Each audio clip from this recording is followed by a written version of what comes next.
Скажи, Снегурочка, где была? Uzattım sana el dedim gelmedi. Gözellerde göz gözedir, gözlerim gezir seni. Bir vaxtlar musiqi yalnız insan hisslərinin məhsulu sayılırdı. Bu gün isə süni intellekt notları tanıyır, söz yazır, hətta hit mahnılar yaradır. Texnologiya musiqinin səhnəsinə səssizcə çıxıb və artıq baş roldadır. Süni intellektlə hazırlanan mahnılar xüsusi algoritmlər vasitəsilə minlərlə melodiyanı, ritmi və musiqi janrını analiz edərək yaradılır.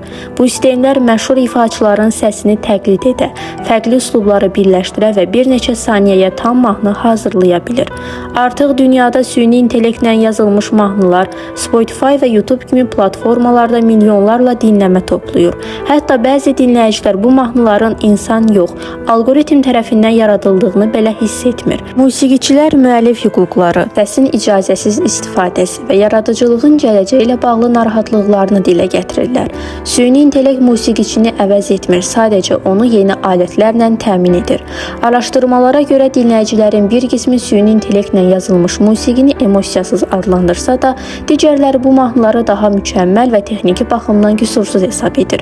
Beləliklə sual açıq qalır. Musiqinin gələcəyi insan hisslərindədir, yoxsa algoritmlərin yaddaşında?